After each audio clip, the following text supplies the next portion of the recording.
What's going on, guys? This is Bryan Roach, your real estate agent here in Miami, Florida. Today we're going to start episode 1 of 8 episodes talking about what the home buying process is and how it begins. So let's get started.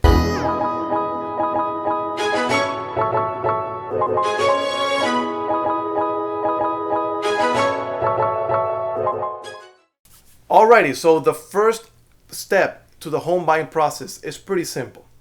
I'm sure when you consider whether I should buy a property or not, you have a couple of thoughts running through your mind.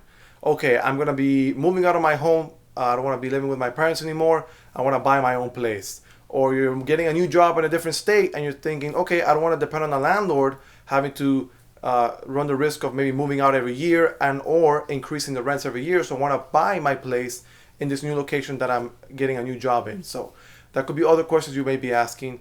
I'm sure you're probably asking, is this a good time to buy or not?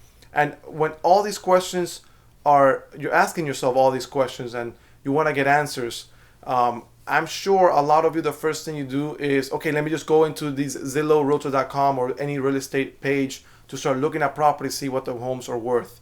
But that's actually not where the first step to buying a home really begins. So the first step, it really is making a decision. Making a commitment and saying, okay, I am ready to do this. I want to make that, get that 30-year loan or 25-year loan or 20-year loan, whatever you decide on getting. I want to make that commitment because of X, Y, Z. I'm ready to do this. Where do I begin? Step 1 is selecting your real estate agent. Why is selecting your real estate agent your first step? Because your agent should have not only the knowledge of how the process works, but also the people that can help you get there. What are those people? I'm talking about preferred lenders, title companies, inspectors, appraisers, and a couple of other people that can help you in the process depending on what type of home you're buying. But just so you get a rough idea, those are the basic 4 or 5. So the first step, again, pick an agent. Most likely, that's probably already the first thing you're going to be doing, because if you are looking at properties in the Zillow, Trulia.com, Realtor.com sites, most likely you're going to be in contact with an agent by that time. Now, the mistake that some agents make is that they want to kind of push hard on people and make sure they want to buy immediately, but those people might not have already made the decision that, okay, I'm ready to make the commitment. So that's why making the decision is always the first step, that you are committed to getting your home.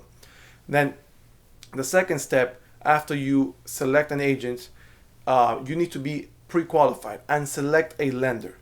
Now, you do have the right to select to work with whoever you want, whether you want to work with a bank or with your brother that's a lender, or with a private equity lender, whoever you want to work with, you can. Now, if you already selected your agent, most likely that real estate agent is going to have their preferred lenders, which they will refer to you. And the reason why it's interesting and good to work with the preferred lenders that the agent recommends is not because the lender is going to give a kickback to the realtor, because that's illegal, but it's because the realtor has already done other transactions with this lender and is giving his buyers the confidence that this lender is going to be able to close the loan for the buyers and make this home buying process as smooth as possible for you guys who are looking to purchase a home. So that is the main reason that real estate agents have their preferred lenders, that they've already have an established business relationship that they can recommend to their buyers with confidence. Now, once you select your agent and select your lender, you do have to go through some documentation to get pre-qualified, which is the first financial step to going out to see homes. So you get pre-qualified by providing your lender pretty standard documentation. It'll be the last 2-year tax returns.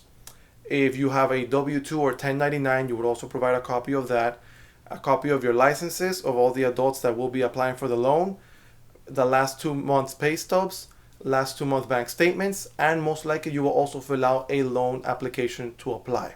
Now, with this documentation, the lender has the ability to provide you very valuable information. They will analyze your financials and give you what you qualify for, so the loan amount you can purchase and also the purchase price of the home that you can afford. They can also provide you recommendations of loan programs that you can apply for, whether it's going to be FHA, whether it's going to be conventional, whether it's 5%, 10%, 20% down payment, etc. Whatever, every person has a different scenario. Also, you'll be able to have an estimate of what your monthly payment is going to be. Now, keep in mind, you cannot have exact numbers before you select a home, because every property has different costs, different taxes.